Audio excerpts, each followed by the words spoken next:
부모님 집 상속 10억 이하면 상속세 안 낸다? 조건 있습니다. 10억 이하면 상속세 없다는 말, 절반은 거짓말입니다. 부모님 집을 상속받으면 10억 원까지는 세금을 내지 않는다는 말을 들어보셨을 겁니다.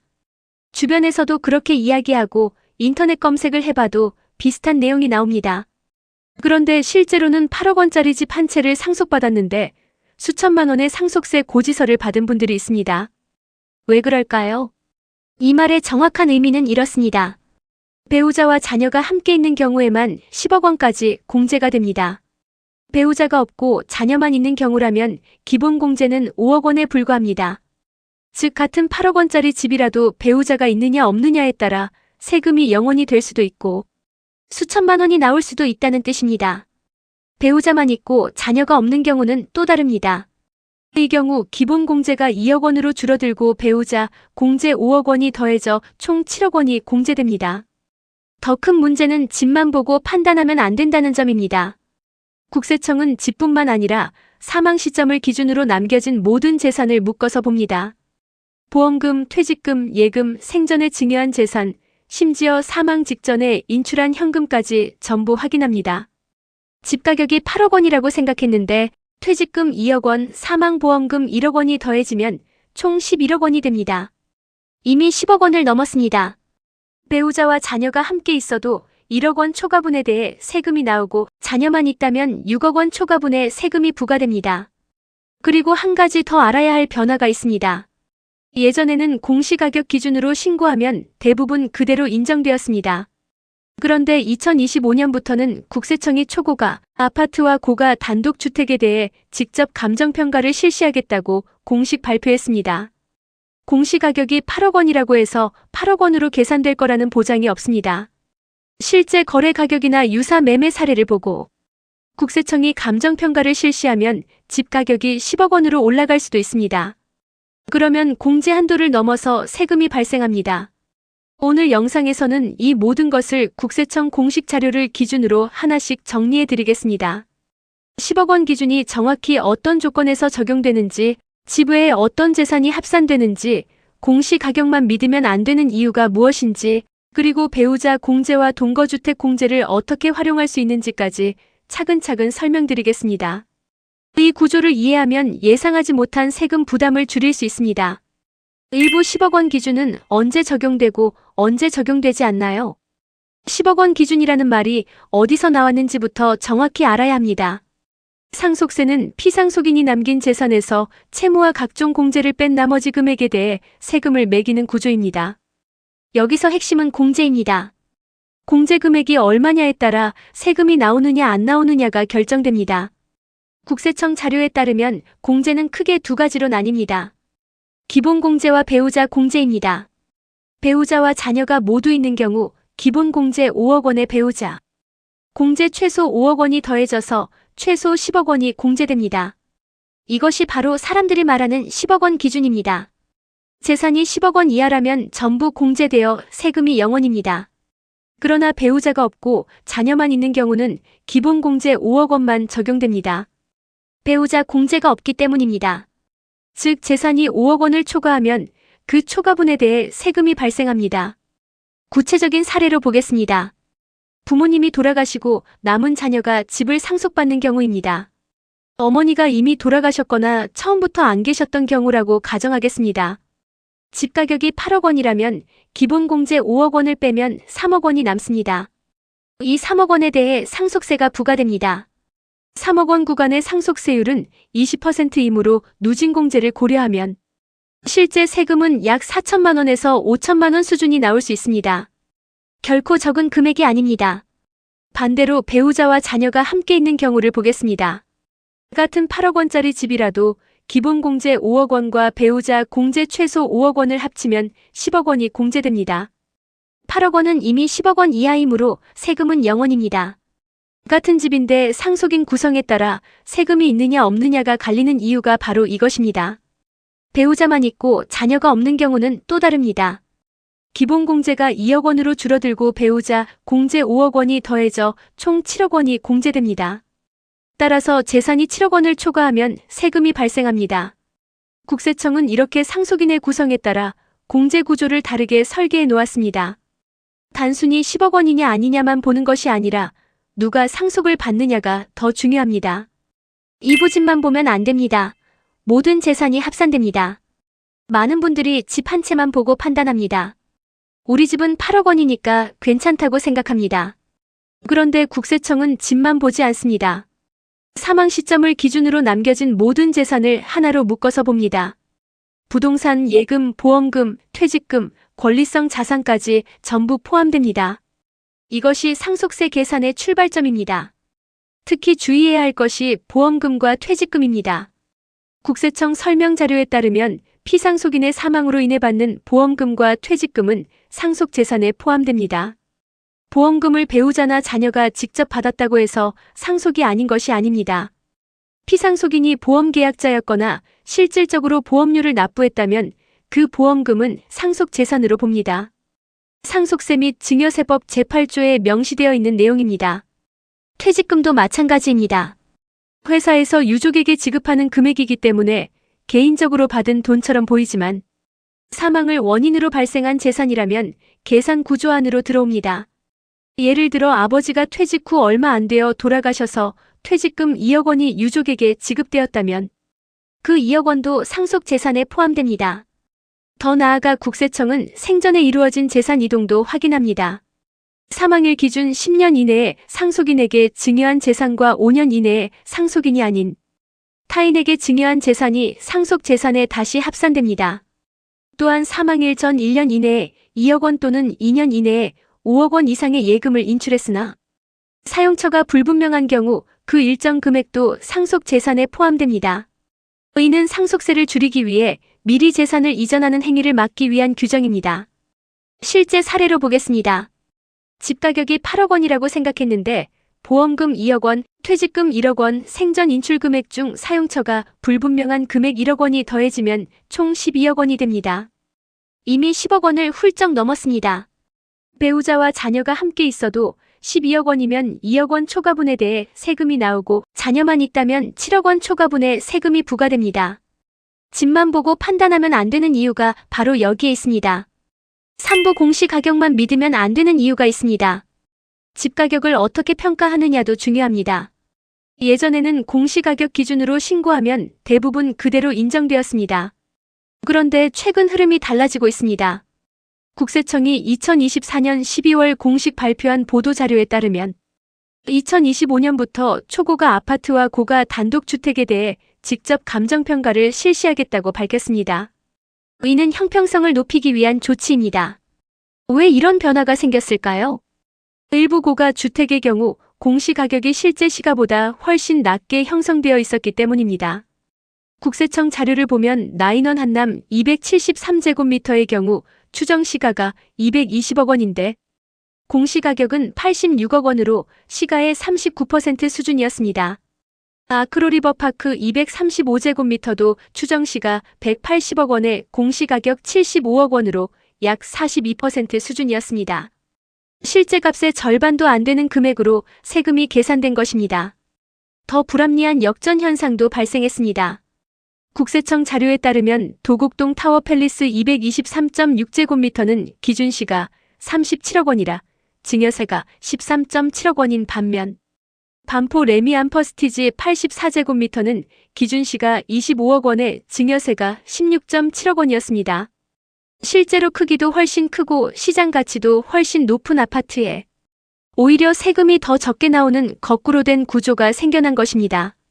이런 불균형을 해소하기 위해 국세청은 감정평가 대상을 확대했습니다.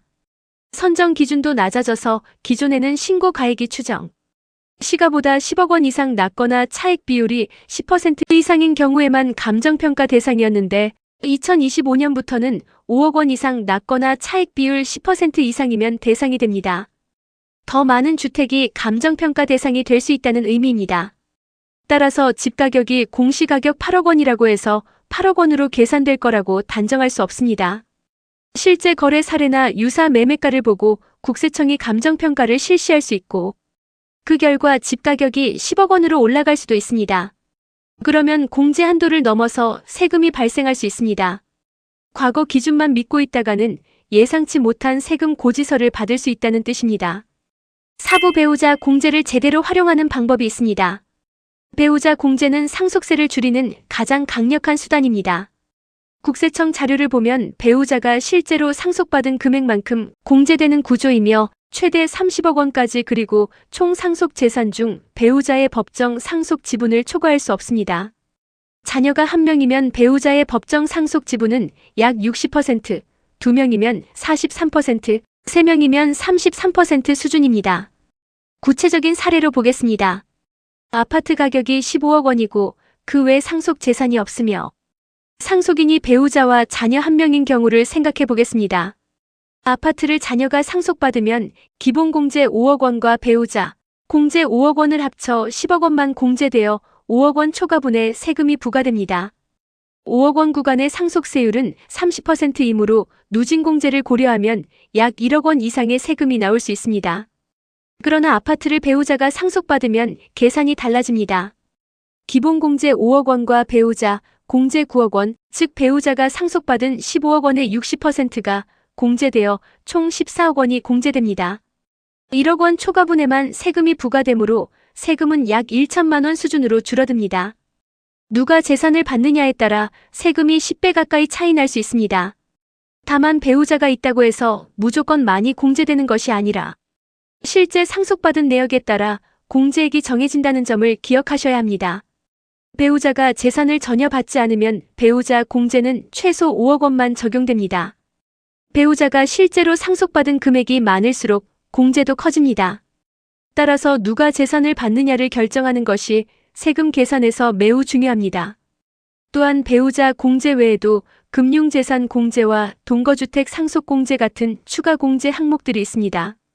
예금이나 주식 같은 금융재산이 있다면 최대 2억 원까지 추가로 공제받을 수 있고 부모님과 10년 이상 함께 거주하며 봉양한 자녀가 그 집을 상속받는 경우에는 최대 6억 원의 동거주택 공제가 추가됩니다. 이런 공제들을 잘 활용하면 세부담을 크게 줄일 수 있습니다. 오부 부모님과 함께 살았다면 동거주택 공제를 받을 수 있습니다. 동거주택 공제는 부모님과 오랜 기간 함께 살며 봉양한 자녀에게 주어지는 혜택입니다. 국세청 자료에 따르면 10년 이상 계속하여 1세대 1주택에 동거하였고 피상속인과 동거한 자녀가 주택을 상속받으면 주택가액의 최대 6억 원까지 추가 공제받을 수 있습니다. 이 공제는 기본공제나 배우자 공제와 별도로 추가되므로 활용하면 세부담을 크게 줄일 수 있습니다. 요건을 정확히 알아야 합니다. 첫째, 10년 이상 계속하여 동거해야 합니다. 군 복무 학업, 직장, 요양 등으로 불가피하게 잠시 따로 살았던 기간도 합산해서 10년이 되면 인정됩니다. 다만 자녀가 미성년자였던 기간은 제외됩니다. 둘째, 1세대 1주택을 판단할 때에는 무주택자였던 기간도 포함되며 일시적으로 2주택을 보유한 경우 일시적 2주택 기간도 포함됩니다. 셋째, 동거한 자녀가 주택을 직접 상속받아야 합니다. 예를 들어 동거하던 주택의 가격이 10억 원이라면 6억 원이 공제되고 5억 원이라면 5억 원 전액이 공제됩니다. 이때 동거한 자녀가 주택의 일부를 상속받더라도 그 지분에 해당하는 금액만큼 공제가 됩니다. 예를 들어 동거한 자녀가 10억 원의 주택 중 50%만 상속받을 경우 5억 원을 공제받을 수 있습니다. 다만 배우자는 피상속인과 동거하였더라도 동거주택 상속공제가 적용되지 않습니다. 실제 사례로 보겠습니다. 부모님과 15년간 함께 거주하며 봉양한 자녀가 8억 원짜리 집을 상속받고 배우자가 없는 경우입니다. 기본공제 5억 원에 동거주택 공제 6억 원이 더해져 총 11억 원이 공제됩니다. 재산이 8억 원이므로 세금은 0원입니다. 동거주택 공제가 없었다면 3억 원 초과분에 대해 약 4천만 원에서 5천만 원의 세금이 나왔을 것입니다. 동거주택 공제를 활용하면 이 세금을 전부 아낄 수 있습니다. 6부 실제 계산은 이렇게 이루어집니다. 실제 상속세 계산 흐름을 정리하겠습니다. 먼저 사망 시점을 기준으로 모든 재산을 모읍니다. 부동산, 예금, 보험금, 퇴직금, 권리성 자산까지 전부 포함됩니다. 이것이 총 상속 재산입니다. 그 다음에는 채무를 차감합니다. 실제로 상환해야 할 대출이 있다면 그만큼 줄어듭니다. 국세청 자료를 보면 채무는 실제로 입증이 가능해야 한다는 점이 중요합니다. 단순히 말로만 빚이 있다고 해서 인정되지 않고 실제 대출 계약서나 채무 증빙이 있어야 차감됩니다. 채무를 뺀 뒤에는 각종 공제를 적용합니다. 기본공제, 배우자 공제, 동거주택 공제, 금융재산 공제 등이 여기에서 작동합니다. 모든 과정을 거친 뒤 남는 금액이 과세 표준이 됩니다. 이 과세 표준에 상속세율을 곱해서 최종 세금이 계산됩니다. 상속세율은 구간별로 다릅니다. 1억 원 이하는 10%, 5억 원 이하는 20%, 10억 원 이하는 30%, 30억 원 이하는 40%, 30억 원 초과는 50%입니다. 구체적인 사례로 보겠습니다. 집 8억 원, 예금 1억 원, 보험금 2억 원이 있고 대출 1억 원이 있으며 상속인이 배우자와 자녀 1명인 경우입니다. 전체 재산은 11억 원이고 대출 1억 원을 빼면 10억 원이 남습니다. 기본공제 5억 원과 배우자 공제 5억 원을 합치면 10억 원이 공제되므로 세금은 0원입니다. 그러나 배우자가 없고 자녀만 있다면 기본공제 5억 원만 적용되어 5억 원 초과분의 세금이 부과됩니다. 5억 원 구간의 상속세율은 30%이므로 누진공제를 고려하면 약 1억 원 이상의 세금이 나올 수 있습니다. 또 다른 사례를 보겠습니다. 집 8억 원, 보험금 없음, 예금 5천만 원이 있고 대출 없으며 상속인이 자녀 1명이고 그 자녀가 부모님과 15년간 함께 거주한 경우입니다. 전체 재산은 8억 5천만 원입니다. 기본공제 5억 원에 동거주택 공제 6억 원을 더하면 11억 원이 공제됩니다. 재산이 8억 5천만 원이므로 세금은 0원입니다. 동거주택 공제가 없었다면 3억 5천만 원 초과분에 대해 약 6천만 원의 세금이 나왔을 것입니다. 칠부집은 있는데 현금이 없다면 이렇게 대응하십시오. 상속세가 나왔는데 집은 있지만 현금이 부족한 경우가 많습니다. 이때 급하게 집을 팔지 않아도 됩니다. 국세청 자료에 따르면 일정 요건을 충족하면 분할 납부나 연부연납 제도를 활용할 수 있습니다. 분할 납부는 세금을 여러 번에 나누어 내는 것이고 연부연납은 일정 기간에 걸쳐 나누어 내는 것입니다. 분할 납부의 경우 납부할 세액이 2천만 원을 초과하는 경우 그 초과하는 금액에 대해 최대 5년 이내의 기간 동안 나누어 낼 수 있습니다. 연부연납의 경우 납부할 세액이 2천만 원을 초과하고 상속 재산 중 부동산이 차지하는 비율이 일정 수준 이상인 경우 최대 5년에서 20년까지 나누어 낼 수 있습니다. 다만 신청 시기와 절차를 놓치면 기회를 잃을 수 있으니 주의해야 합니다. 상속세 신고 기한은 상속개 시일이 속하는 달의 말일부터 6개월입니다. 예를 들어 부모님이 2025년 3월에 돌아가셨다면 2025년 9월 말까지 신고해야 합니다. 이 기한 내에 신고하지 않으면 가산세가 붙습니다. 신고는 피상속인의 주소지를 관할하는 세무서에 하면 됩니다. 국세청 홈택스를 통해 전자신고도 가능합니다. 납부할 현금이 부족한 상속인은 이 제도들을 적극적으로 활용하시기 바랍니다. 집을 급하게 처분하면 시장 가격보다 낮게 팔 수밖에 없는 경우가 많습니다. 시간을 벌고 계획적으로 자산을 정리하는 것이 훨씬 유리합니다. 결국 상속세는 계산뿐 아니라 대응 방식도 중요합니다. 구조를 이해하고 제도를 활용하면 부담을 관리할 수 있습니다. 마무리 10억 원 이하면 상속세 없다는 말에는 조건이 있습니다. 오늘 영상의 제목을 다시 한번 말씀드리겠습니다. 부모님 집 상속 10억 원 이하면 상속세 안 낸다는 말에는 조건이 있습니다. 배우자와 자녀가 함께 있을 때만 10억 원까지 공제됩니다. 자녀만 있으면 5억 원, 배우자만 있으면 7억 원입니다. 같은 재산이라도 상속인 구성에 따라 세금이 있느냐 없느냐가 갈립니다. 이것이 첫 번째 조건입니다. 두 번째 조건은 집만 보면 안 된다는 것입니다. 보험금, 퇴직금, 예금, 생전증여 재산까지 전부 합산됩니다. 집 가격이 8억 원이라고 해서 8억 원만 보는 게 아니라 모든 재산을 묶어서 봅니다. 국세청은 사망 시점을 기준으로 남겨진 전체 구조를 확인합니다. 집 8억 원에 보험금 2억 원, 퇴직금 1억 원이 더해지면 총 11억 원이 됩니다. 이미 10억 원을 넘었습니다. 세 번째 조건은 공시가격만 믿으면 안 된다는 것입니다. 2025년부터 국세청이 고가주택의 직접 감정평가를 실시하고 있어 실제 가치로 다시 평가될 수 있습니다. 공시가격이 8억 원이라고 해서 8억 원으로 계산될 거라는 보장이 없습니다. 감정평가를 통해 집 가격이 10억 원으로 올라가면 공제 한도를 넘어서 세금이 발생합니다. 그러나 이 조건들을 제대로 이해하고 활용하면 세금을 줄이거나 없앨 수 있습니다. 배우자 공제를 잘 활용하면 같은 재산이라도 누가 받느냐에 따라 세금이 10배 가까이 차이 날 수 있습니다. 동거주택 공제를 활용하면 최대 6억 원을 추가로 공제받을 수 있습니다. 금융재산 공제도 최대 2억 원까지 가능합니다. 이런 공제들을 조합하면 재산이 10억 원을 넘어도 세금을 크게 줄일 수 있습니다.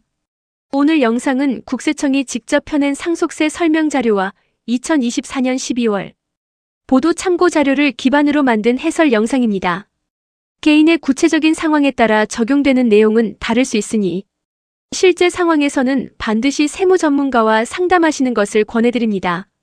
이 영상은 그 상담을 받기 전에 기본 구조를 이해하고 가실 수 있도록 정리해드린 것입니다. 다음 영상에서는 실제 사례를 통해 배우자가 있는 경우와 없는 경우의 세금 차이를 숫자로 직접 비교해드리고 동거주택 공제를 받는 경우와 받지 못하는 경우의 차이까지 구체적으로 보여드리겠습니다. 또한 보험금과 퇴직금이 포함되었을 때 전체 계산이 어떻게 변하는지 실제 숫자를 대입해서 단계별로 설명드리겠습니다. 구조를 알면 판단이 가능해집니다. 오늘도 끝까지 시청해주셔서 감사합니다.